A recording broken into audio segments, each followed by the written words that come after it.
नमस्कार सभी को।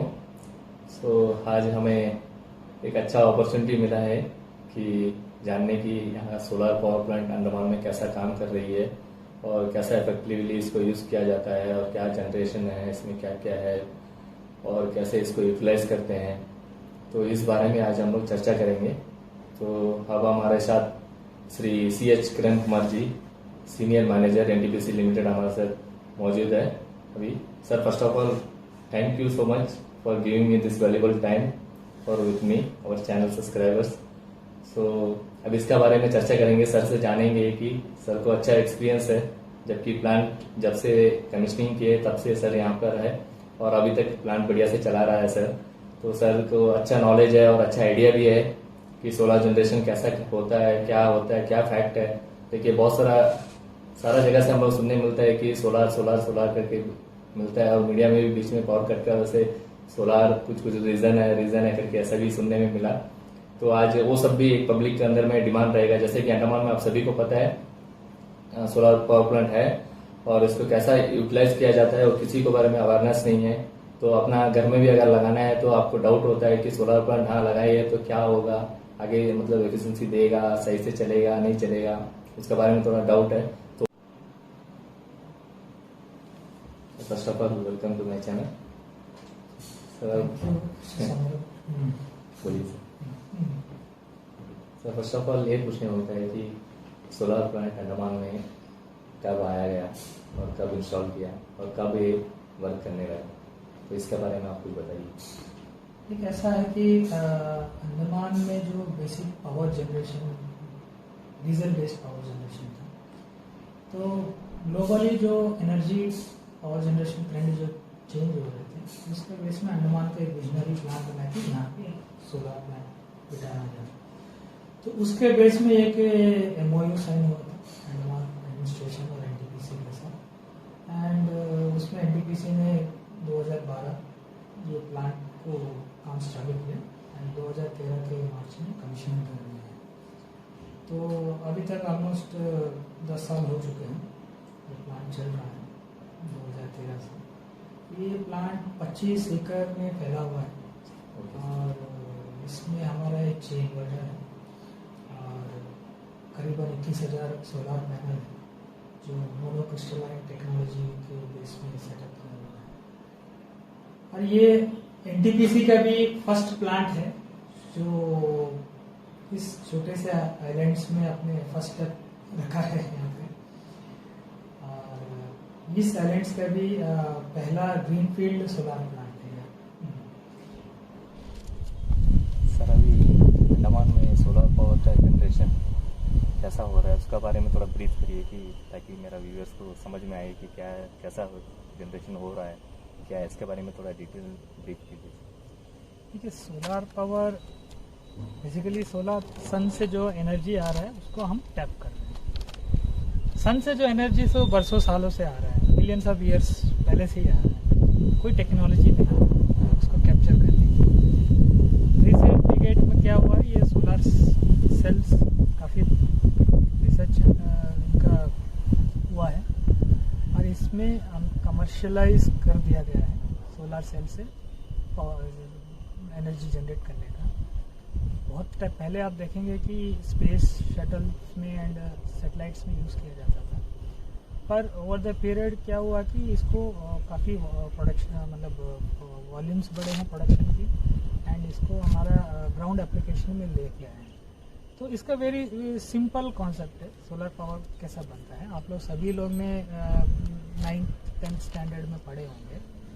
ये बेसिकली होता क्या है कि एक सेमीकंडक्टर्स है, सोलर सेल में होता क्या एक सेमीकंडक्टर्स है, उसमें 2 लेयर्स होते हैं, एक P टाइप होता है, N type. Okay, P type semiconductor, N type semiconductors. एक इलेक्ट्रॉन एक्सेस होता है एक में इलेक्ट्रॉन डिफिशिएंट होता है। ओके, एंड करंट आपको सभी पता है, flow of electrons create a current. तो अब ये जो इलेक्ट्रॉन्स को फ्लो करने के लिए कुछ एनर्जी चाहिए। ओके, ये जो एनर्जी मिलता है सनलाइट से। सनलाइट की स्पेक्ट्रम में एक सर्टेन स्पेक्ट्रम है जिसमें फोटोन। तो क्या होता है कि जो सन की लाइट जब सरफेस पे पड़ती है सोलर सेल्स की, तो उस पर्टिकुलर स्पेक्ट्रम की, तो फोटोन स्पेक्ट्रम की जो एनर्जी से ये जो इलेक्ट्रॉन से एक्साइट हो जाते हैं, और वो एक्सेस मतलब एक जो लेयर ऑफ सेमीकंडक्टर से दूसरे तरफ जाते हैं, मूवमेंट करते हैं। तो ये कंटिन्यूस प्रोसेस होता है। तो ये कंटिन्यूस प्रोसेस की वजह से इलेक्ट्रॉन्स की जो फ्लो की वजह से पावर जनरेट हो रहा है, कंडक्शन चलता है, ठीक है, इसके चलते वो पावर जनरेट हो रहा है। तो ये माइक्रो लेवल में ऐसे ही होता है। इसको जब हम वेरी लार्ज स्केल में जब ले जाते हैं, इसको किलोवाट, मेगावाट, गीगावाट तक हम लोग जनरेट कर सकते हैं। तो अदरवाइज वेरी बेसिक प्रिंसिपल है इसमें सोलर पावर जनरेट करने का। ग्लोबली कहीं भी चाहिए सेमीकंडक्टर से बनते हैं। फर्क यही है कि किस टाइप के सेमीकंडक्टर से हम सोलर पावर जनरेट कर रहे हैं। कोई वेरी प्योर सेमीकंडक्टर है तो मोनोक्रिस्टलाइन है, थोड़ा डोपिंग के साथ हम यूज़ कर रहे हैं पॉलीक्रिस्टलाइन है, एंड इसके अलावा भी बहुत सारा दूसरे टाइप की सेल्स भी है। तो उस थिन फिल्म टेक्नोलॉजी, ये सारा काफ़ी और भी टेक्नोलॉजी है इसमें, पर घूम फिर के सारे चीज़ का प्रिंसिपल वही है कि सनलाइट पड़ रही है, इलेक्ट्रॉन एक्साइट हो रही है, मूवमेंट कर रहे हैं, पावर जनरेट। ओके, अभी जैसे कि पब्लिक को अभी तक अवेयरनेस नहीं है कि सर उन लोग बहुत सारे डाउट्स हैं उनके अंदर में, जैसे कि अभी सोलर प्लांट रियली अंडमान में काम कर रहा है या ऐसे ही डाल के रखा हुआ है, कैसा काम कर रहा है। तो इसका बारे में क्या है, एक ब्लाइंड है पब्लिक के अंदर में, जैसे कि रीजन पावर कट्स भी बहुत फ्रीक्वेंटली हो रहा है। तो इस वजह से अगर सोलर प्लांट जब आता था तब मीडिया में आया तो पब्लिक के अंदर में एक अच्छा एम था कि यहाँ 24/2 हमारा सप्लाई मिलेगा, तो पावर कट जाएगा नहीं। तो उसके बाद फिर अभी रीजनली भी 20 मेगावाट का जब अंडमान में लॉन्च हुआ, उसका बावजूद भी अभी भी आके फ्रीक्वेंटली पावर जा रहा है। तो इसका लेके आप पब्लिक को क्या बताना चाहते हैं? पब्लिक के अंदर में ये सोच रहा है जो मीडिया के द्वारा कहीं में भी ये सोलर प्लांट की वजह से पावर कट हो रहा है, फ्रीक्वेंटली आ रहा है, तो इसका बारे में भी बहुत सारा ये पब्लिक के अंदर में बैठा हुआ है कि थॉट्स बैठा हुआ है, तो इसके बारे में आप क्या बोलने चाहते हैं? देखिए, सोलर पावर के ऊपर काफ़ी सारा मिथ्स है जो लोगों को पता नहीं है। मैं भी अपने पर्सनल लेवल पे बहुत लोग क्वेश्चन करते हैं कि सर ऐसा है कि मैं एक छोटा सा रूफटॉप सोलर प्लांट लगा दूँ, फिर तो मेरे को कहीं से बिजली की तो जरूरत नहीं, तो फिर किसी डिपार्टमेंट या डिस्कॉम से जरूरत नहीं पड़ेगी। तो ये एक मिथ है कि अगर इसको मैं लेमन टर्म से बोलूँ, मान लीजिए आप शॉप जाते हैं सिल्वर, अब घर आके आप कहते हैं कि ये तो सोना का जैसा क्यों आपने क्या सोच लिया सिल्वर, आपने खरीदा क्या, तो आपको सिल्वर से वो आपको कोरिलेट करना है। आप सिल्वर लेके गोल्ड के जैसा शाइन नहीं कर रहा है आपने। ओके, उसी तरह सोलर पावर जैसे मैंने बताया कि it's purely function of the sun. तो सन है तो पावर है, सन नहीं तो पावर है। एंड सन रहने के बावजूद भी जो पावर है डिपेंड करता है कि सन की जो एनर्जी है कितना इंटेंसिटी में फॉल कर रही है। अब सन की इंटेंसिटी तो आप लोग को पता है, with in the day change होती है। सवेरे कम है, दोपहर को थोड़ा बढ़ जाती है, शाम को कम हो जाती है। इसके अलावा कभी बादल आता है, ठीक है, उसमें भी कम हो जाता है। तो ये सारा चीज इनहेरेंट प्रॉपर्टी है सोलर पावर की, इसमें आपके कोई रोल नहीं है। सोलर पावर इंटरमीडिएट पावर है, ठीक है। तो सोलर पावर की जो मेन खूबी क्या है कि क्लीनेस्ट पावर है और चीपेस्ट पावर है, लेकिन इसका एक नेगेटिव साइड है कि इंटरमीडिएट नेचर है। तो ऐसा नहीं है कि अंडमान में सोलर पावर काम नहीं कर रहा है। जिस यहाँ जो सोलर प्लांट हम लोग लगाया हुआ है या कोई भी जो दूसरी कंपनी भी लगा रहे हैं, जो डिजाइन पैरामीटर्स सोच के लगाते हैं, इतने कंडीशंस के हिसाब से ऐसा परफॉर्म करना चाहिए, वैसे वो परफॉर्म कर रहा है। तो इसमें कोई अभी इसको मेजरमेंट करे तो सोलर प्लांट को बेसिकली सीईएफ में कंसिडर करते हैं कि कितना सीईएफ आना चाहिए, ठीक है। तो अंडमान में जो हम लोगों ने डिजाइन करके सोचा है उतना सीईएफ हमें मिल रहा है। तो एफिशिएंटली मतलब भाई इफेक्टिवली वर्क हो रहा है। प्राइमरली हम यही कहना चाह रहे हैं कि जो सिल्वर और गोल्ड वाला स्टोरी, हमने जो सोच के सोलर प्लांट लगाया वो काम वो करता है। सोलर प्लांट से हमें इतना एनर्जी चाहिए, उतना एनर्जी मिल रहा है, ऐसा काम करना चाहिए, वैसे ही वो काम कर रहा है। इसमें कोई काम नहीं कर रहा है, एफिशिएंसी कम है, वैसा कुछ एक ही बात है कि यहाँ मेनलैंड इंडिया से थोड़ा क्लाउडी डेज ज़्यादा है, ठीक है, तो थोड़ा उसके चलते जनरेशन थोड़ा कम आता है। पर ये कुछ नया बात नहीं है कि हमने सोलर प्लांट लगाने से पहले हमें पता था कि इतनी इंसुलेशन आएगी, उसके हिसाब से उतनी वैसे ही काम कर रहा है। एक्चुअली जैसा कि अभी आप जैसे बोले कि क्लाउडी, जो बाहर में ऐसा भी बहुत सारा कंट्रीज है जहाँ पे इससे भी क्लाउडी रहता है, लेकिन वहाँ पे भी गीगावाट्स में सोलर प्लांट लगाया हुआ है और वहाँ भी काम कर रहा है। नहीं, ये तो वेल सेट पॉइंट है। आप देखिए अंडमान जो है हम लोग इक्वेटर के काफी नजदीक है। देखिए मैं इसको वेरी ग्लोबल टर्म्स में मैं समझाना चाह रहा हूँ। सन की जो लाइट है पूरी हमारे वर्ल्ड में पड़ रही है। अब पूरे वर्ल्ड में आप देखेंगे तो सेम इंटेंसिटी में नहीं पड़ रही है, कहीं ज्यादा होता है कहीं कम होता है, ठीक है, because of the astronomical positioning जो ओरिएंटेशन है अर्थ का। तो आप जो इक्वेटर के 30 degree north side and south side देखेंगे, this is the main area जहाँ बहुत ज्यादा इंसुलेशन पड़ती है। तो हमारा अंडमान भी उसी रीजन में आ रहा है and major part of the India भी उसी पार्ट में आ रहा है। ओके, अब ग्लोबली किस कंट्री कितना बढ़िया कर रही है सोलर पावर में आप देखेंगे तो आप यूरोप देख लीजिएगा। यूरोप जो कॉन्टिनेंट है वो काफी बढ़िया कर रहा है सोलर पावर के जनरेशन। इसकी इंस्टॉल कैपेसिटी हमारे इंडिया से मेनी फोल्ड्स हाई है। और यूरोप की जो एनुअल एवरेज इंसुलेशन है, एनुअल एवरेज इंसुलेशन मीन्स एक यूनिट एरिया में डिफाइंड पीरियड में कितनी सन की एनर्जी गिरती है उसको मेजर करते हैं। तो वो स्टार्ट होता है 2 to 7 तक। हमारा मेनलैंड इंडिया का एवरेज जो है अराउंड 5+ है, अंडमान के जो है 4+ है। ओके, और यूरोप का जो इंसुलेशन है वो 3 है। तो वो सोचिए हमारा अंडमान में जितना सन की एनर्जी जो आ रही है, जितना पोटेंशियल है उससे काफी कम है यूरोप में, फिर भी वो हमसे काफी बढ़िया कर रहा है सोलार के मामले में। तो ऐसा ये एक तरह का मिथ है कि अंडमान में सोलार पावर नहीं चलेगा।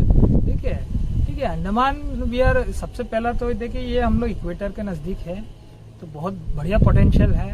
और दूसरी बात यहाँ हमारा क्या है कि दूसरे alternative source of energy is very costly है।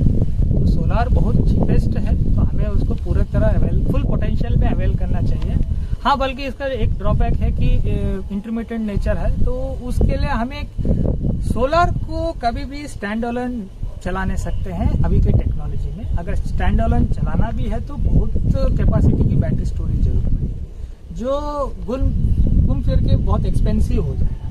तो सोलार के साथ जो कन्वेंशनल पावर जनरेशन सिस्टम होता है, विच कैन बी डीजल और गैस जो भी हो, तो ये इनके साथ एक सिंक्रोनाइज वे में चलना पड़ता है, ताकि जब सोलार पावर जब कम हो जाए तो वो कन्वेंशनल पावर रैंप अप कर दे, जब सोलार पावर बढ़ जाए तो वो कन्वेंशनल पावर अपना रैंप डाउन कर दे। तब क्या है कि ये सिस्टम में जो यूनिफॉर्म रिलायबल पावर मेंटेन, तो वही है। अदरवाइज सोलार नहीं चल रहा है या अंडमान में पोटेंशियल नहीं है, ऐसा कुछ नहीं, काफी बढ़िया है यहाँ का।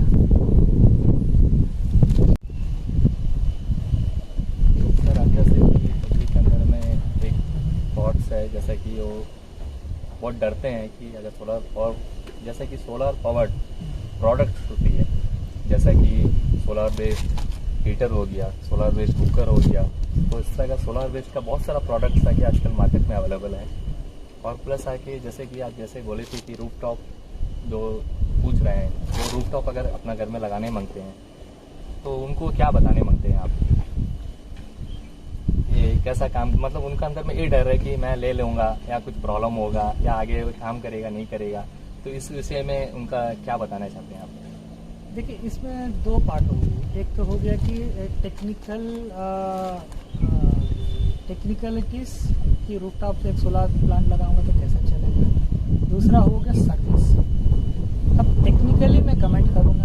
टेक्निकली तो यहाँ आप सोलर प्लांट लगाइए, 1 किलोवाट में दिन में 4 यूनिट आ जाएगा और आपको पर डे की कंजम्पशन भी एट एन एवरेज कोई घर की 3 से 2 यूनिट रहेगा एवरेज घर। इसके घर में बहुत ज़्यादा एसीज वगैरह सब लगे हुए तो वो 5-6 यूनिट। ठीक है, तो मैं तो सजेस्ट करूँगा कि आप रूफटॉप लगाइए एंड अपने जो एनर्जी बिल को कम करिएगा। बात रही सर्विस की, तो वो डिपेंड करता है कि इंडिविजुअल के ऊपर कि वो किस वेंडर को चूज़ कर रहा है और पोस्ट इंस्टॉलेशन वो कैसा सर्विस उनको दे रहा है। क्योंकि सही बात है कि नो हाउ जो होता है सोलर प्लांट में सबका नहीं हो। तो मान लीजिए अब किसी ने 1-2 लाख रुपया खर्चा करके लगा दिया, अब कुछ दिन में कुछ गड़बड़ हो गया, अब वो तो नहीं कर पा रहे हैं कुछ, और कंपनी ने सर्विस नहीं दे रही है या डिले कर रही है, तो उस केस में प्रॉब्लम हो सकता है।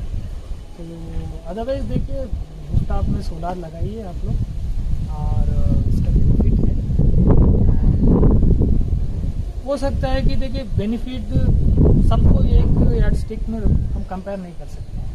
मान लीजिए जो लोअर ब्रैकेट में आते हैं, जिनका जैसा 100-200 यूनिट्स की कंजम्पशन है, तो हो सकता है कि उनको बहुत ज़्यादा बेनिफिट मिले। जो अपर कंजम्पशन यूज़र है, जो इसका ये एवरेज ये कंजम्पशन जो 500-600 यूनिट से ज़्यादा जा रहा है मंथली, तो उनको तो बेनिफिट क्लियरली दिखेगा। अच्छा सर, जैसा अभी आप जैसा बोले कि पब्लिक के अंदर में भी है, अगर हम लेके लगा भी लेते हैं, इंस्टॉल भी कर लेते हैं, तो इसके बाद में एक क्या वन टाइम इन्वेस्टमेंट है, या इसके बाद में भी मेरा मेंटेनेंस में और भी काम होगा, या एक बार मैंने इंस्टॉल कर दिया तो आगे का 10 साल का मेरा कोई मतलब बड़ा प्रॉब्लम नहीं आएगा, उस तरह का कुछ है सर? देखिए सोलार की जो इंस्टॉलेशन है, स्पेशली जो मेन 4 आइटम्स है होता है इसमें, एक तो सोलार पैनल होती है और इन्वर्टर होती है। इनकी लाइफ 25 ईयर्स के लिए ये डिज़ाइन है। ओके, तो 25 ईयर्स तक तो इन्हें तो कोई प्रॉब्लम नहीं रहेगा मेंटेनेंस की, अनटिल अनलेस कोई मैन्युफैक्चरिंग और बहुत रेयर होता है, क्योंकि अभी मार्केट इतना रिफाइन हो चुका है कि वेरी प्रूवन मटेरियल्स ही आ रहे हैं।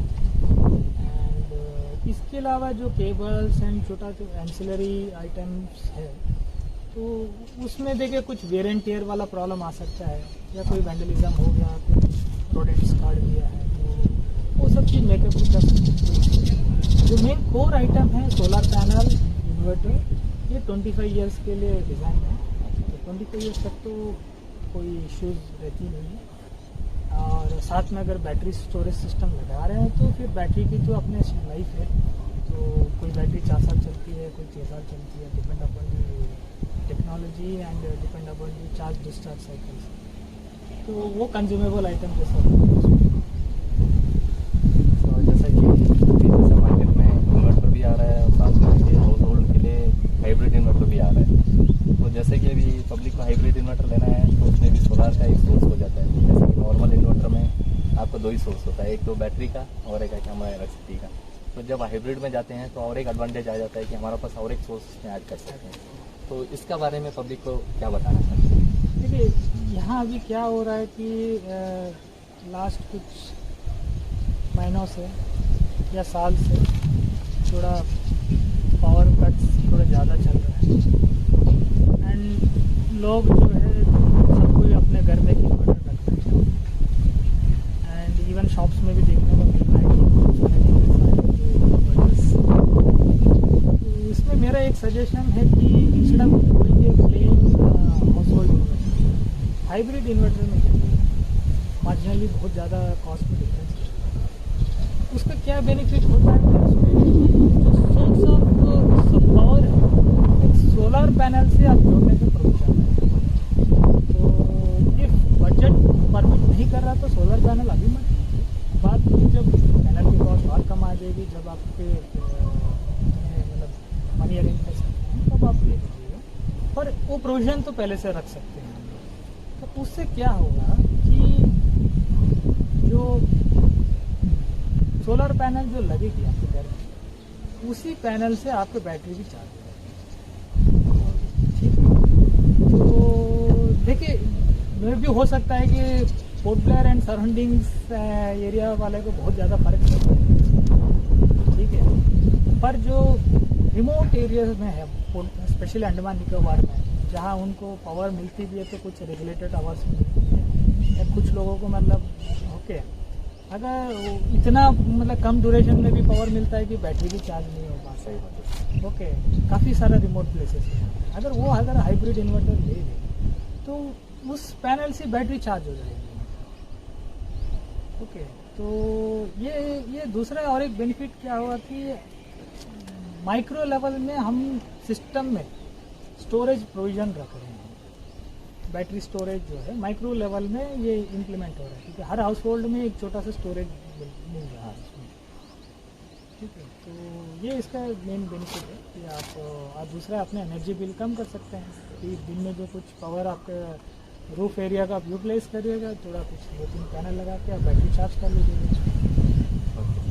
सर अब जैसा अभी घर में अगर प्लांट लगाना चाहते हैं, जैसे कि रूफ टॉप, जैसे कि बहुत सारा अपना बिल्डिंग ओनर्स है, उनको ऊपर में रूफ खाली पड़ा है, तो वो चाहते हैं कि मैं सोलर प्लांट लगाना, लेकिन उनको ये नहीं पता है कि यहाँ इतना से एरिया में कितना प्लांट लगा सकते हैं। तो आप इन जनरली अगर 1 किलोवाट का मैं प्लांट लगाना चाहता हूँ, तो उसके लिए कितना एरिया चाहिए मुझे इंस्टॉल करने की, इसके बारे में कुछ? देखिए, इसमें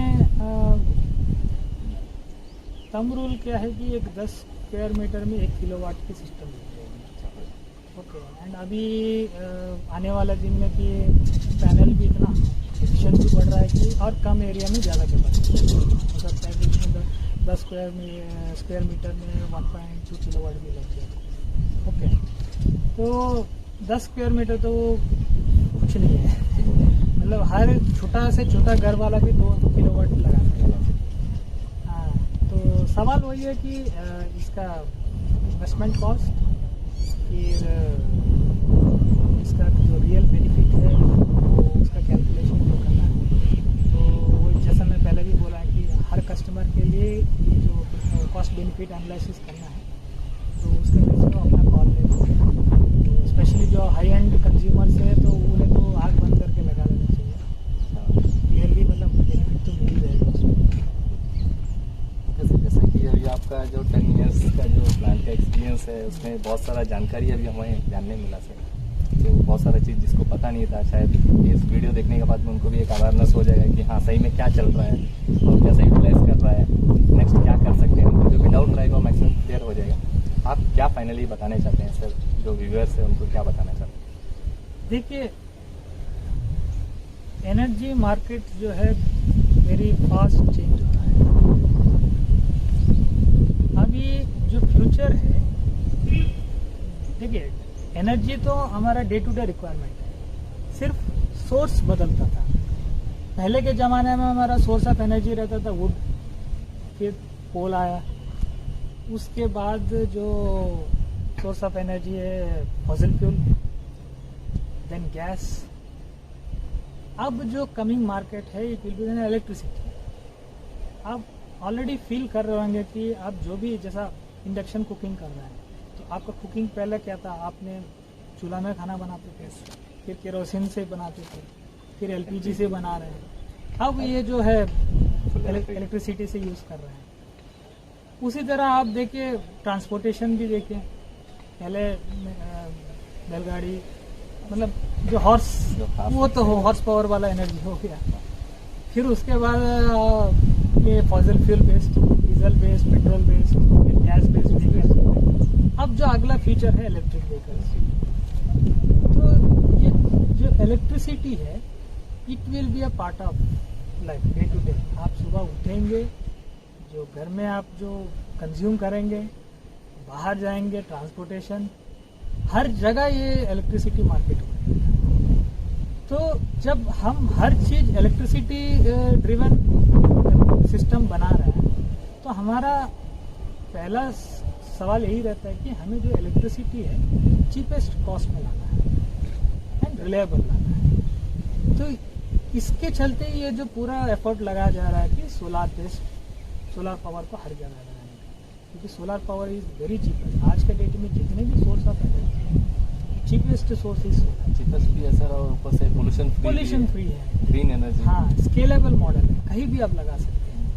आप इधर एक छोटा सा आइलैंड भी आप ले जाइए, सोलार लगा लीजिएगा। हाँ, इसका एक छोटा ड्रॉबैक है कि अभी का टेक्नोलॉजी में आप सोलार प्लांट लगाइए, साथ में कन्वेंशनल सिस्टम लगाइए। आप सबको पता है कि कन्वेंशनल डीजल प्लांट्स में 1 यूनिट बनने में कितना रुपया आता है, इट्स मोर देन 30 रुपीज़। और वही सोलार प्लांट्स जो आज लगाएंगे तो 3 to 4 रुपीज़ में आपको हो जाएगा पावर जनरेशन, बहुत लार्ज स्केल में जाएंगे तो इवन 2.5 रुपीज़ में भी आ जाता है। अब अंडमान जैसे जगह पे सोलार पावर का जो मेन कंट्रीब्यूशन क्या रहेगा, हमारा जो एवरेज कॉस्ट ऑफ जनरेशन कम करना है।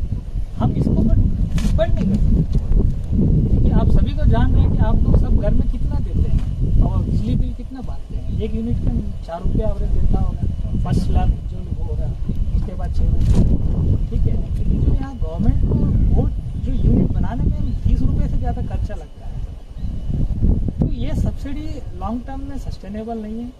तो जब हम इसी सिस्टम में ज़्यादा सोलार जोड़ेंगे तो हमारा जो कॉस्ट ऑफ जनरेशन है वेटेड एवरेज में जाएंगे तो काफ़ी कम हो जाएगा। तो इसका मतलब ये नहीं कि सोलार आ गया तो हमारा वो डीजल प्लांट नहीं चलेगा या गैस प्लांट नहीं चलेगा, वो तो रहना ही है। जब सोलार से पावर नहीं रहेगा उससे पावर आएगा, ठीक है। तो आप ओवरऑल जो पावर जनरेशन कॉस्ट को कैलकुलेट करेंगे उसमें क्या है, आपके काफ़ी कम हो जाएगी। तो यही चीज़ है यहाँ सोलार का करने का मकसद, ठीक है। आप सोलार प्लांट को स्टैंड अलोन सिस्टम के जैसे ट्रीट नहीं करना है कि सोलार प्लांट है तो हमको सब उसमें सपोर्ट मिल जाएगा, ठीक है। ये एक सिंक्रोनाइज्ड इंटीग्रेटेड सिस्टम है, सब एक साथ चलने से ही ये सिस्टम स्मूथली चलेगा। थोड़ा चेंज हुआ है, जैसा कि अभी मीडिया का बेस्ड में जैसे कि फ्रीक्वेंट पावर कट्स आ रहा है, तो इसमें पब्लिक के अंदर में ये थॉट्स है जो मीडिया से उनको पता चलता है कि हाँ सोलार का वजह से जैसा कि क्लाउड आता है तो इसका वजह से फ्रीक्वेंट पावर कट हो रहा है, तो ऐसा करके पब्लिक के अंदर में थॉट्स बैठा हुआ है। तो एक्चुअली ये फैक्ट क्या है सर, इसमें क्या हो रहा है, कहाँ में इसको एग्जैक्टली इफेक्टिवली यूज़ नहीं किया जाता है, या कहाँ में यहाँ मिसलीडिंग हो रहा है, तो इस विषय में कुछ बताइए सर। इसमें मैं एक सवाल का जवाब भी जानना चाह रहा हूँ।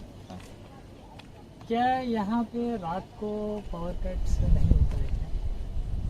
सर एक्चुअली रात नाइट में भी होता है लेकिन बहुत कम होता है, कंपेयर विथ डे टाइम, तो नाइट में तो बहुत कम हो रहा है। तो पब्लिक के अंदर तो ये नाइट में कुछ भी फॉल्ट आ सकता है, तो ऐसा, लेकिन मॉर्निंग में ज़्यादा है, ठीक है। देखिए ये एक कॉम्प्लेक्स सिचुएशन बना हुआ है। क्या है कि पिछले 3-4 साल में यहाँ के जो एनर्जी मिक्स है वो काफ़ी बदलाव हुआ है। उसमें पहले क्या था, सिर्फ साउथ अंडमान में डीजल बेस्ड पावर थी, अब धीरे धीरे सोलार प्लांट ऐड होते गए, ठीक है। सोलार प्लांट ऐड होते गए तो वो एनर्जी मिक्स चेंज हो गई। अब जिस रेट से सोलार प्लांट ऐड हो रहे थे उस रेट से स्टोरेज का कोई प्रोविजन यहाँ हुआ नहीं, जो हुआ भी है तो बहुत कम स्केल में स्टोरेज का, बैटरी स्टोरेज का प्रोविजन हुआ है।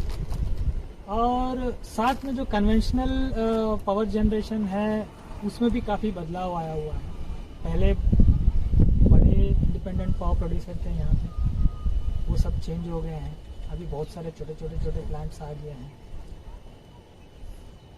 और वे एक तो जाहिर सी बात है कि सोलार की जो रेशियो है काफ़ी ज़्यादा है यहाँ पे, और साथ में डिमांड भी यहाँ काफ़ी बढ़ गया है, सिस्टम भी काफ़ी मतलब अपग्रेडेशन नहीं हो पाया है। तो ये बहुत सारे कॉम्प्लेक्स प्रॉब्लम्स के चलते जो ग्रिड की स्टेबिलिटी थोड़ा इशू आया हुआ है। Okay, it is a different का, क्योंकि आप देखिए कि ग्रिड स्टेबिलिटी मीन्स सिर्फ सोलार के वजह से ही नहीं, तो सोलार के जो वेरिएशन हो रहा है, जैसे मैं पहले भी बोला कि सोलार पावर की एक नेगेटिव साइड है कि वो इंटरमिटेंट है, तो वो इंटरमिटेंट से ग्रिड को इफेक्ट तो करते ही है, ठीक है। क्योंकि ये जैसा हर जगह का ये प्रॉब्लम है। मेनलैंड इंडिया में होता क्या है कि सोलार की जो परसेंटेज है कंपेयर टू सारे अदर दूसरे फॉसिल फ्यूल, दूसरे एनर्जी मिक्स से काफ़ी कम है, तो उनका वेटेज कम है। यहाँ अंडमान में काफ़ी ज़्यादा है सोलार पावर की रेशियो, तो उसके चलते ग्रिड में थोड़ा इंटरमिटेंट पावर ज़्यादा है, तो इसकी वजह से एक रीज़न है कि ग्रिड थोड़ा स्टेबिलिटी इसमें असर हो रही है। इसके अलावा बहुत सारे दूसरे इश्यूज भी है, तभी तो आप देखेंगे कि शाम को भी ग्रिड चले जाता है, रात को भी प्रॉब्लम हो रहा है, तो ये कॉम्प्लेक्स प्रॉब्लम है, ऐसा नहीं कि सिर्फ सोलार की वजह से, ठीक है। तो solar one side of the problem ये है,